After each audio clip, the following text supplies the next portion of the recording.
बिस्मिल्लाहिर्रहमानिर्रहीम, अस्सलाम वालेकुम। मैं हूं मोहम्मद उसामा गाजी और आप देख रहे हैं अब पता चला। खबर यह है कि अदम एतमाद की तहरीक सियासत को तारीक कर रही है। सियासी लड़ाई हंगामा आराई बनती जा रही है। आग दोनों तरफ बराबर लगी हुई है। जुबानें शोले उगल रही हैं। खतरा यह है कि रहबरों की यह शोला बयानी कहीं जमहूरियत को जलाकर भस्म न कर डाले।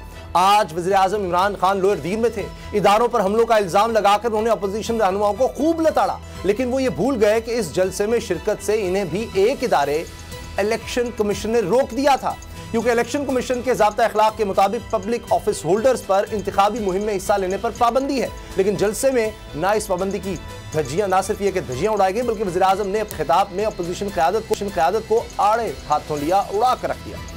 वज़ीर आज़म का कहना यह था कि अभी उनकी जनरल बाजवा से बात हो रही थी। उन्होंने कहा कि फजलुर रहमान को डीजल ना कहें, लेकिन जनरल बाजवा मैं तो उन्हें नहीं कहता, अलबत्ता अवाम ने इसका नाम डीजल रख दिया है। वज़ीर आज़म ने मौलाना ही नहीं, नवाज शरीफ, आसिफ जरदारी और शहबाज शरीफ पर इल्ज़ामात भी लगाए और डाकू, चूहे और थ्री स्टूजेस और सबसे बड़ी बीमारी जैसे अलकाबात से भी नवाजा। दावा यह किया कि 3 डाकू इनसे एनआरओ मांग रहे हैं। इल्जाम यह था कि डाकुओं का यह गुलदस्ता फौज को कंट्रोल करना चाहता है। दूसरी तरफ अपोजिशन क़यादत की तरफ से भी इस हमले का फौरी और करारा जवाब आया। शहबाज शरीफ ने वार्निंग दी कि जुबान को लगाम दें, वरना इन्हें लगाम देना आता है। मौलाना का कहना था कि अदम एतमाद से हुकूमत के हवास खो गए हैं, बुखला गए हैं। इस शोला बयानी ने सियासत में नए फसाद की घंटी बजा दी है। खदशा यह है कि रहबरों के लहजे में यह तलखी तसादुम को हवा दे सकती है। क्या रहबर इसको समझेंगे या फिर अपने अपने मफादात के लिए मुल्की और अवामी मफाद को खतरे में डालते रहेंगे?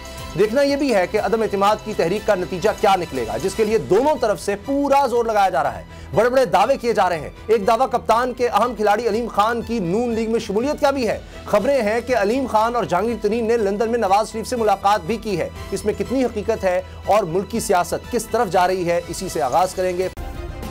सब्सक्राइब करें और बेल दबाएं ताकि कोई खबर रह न जाए।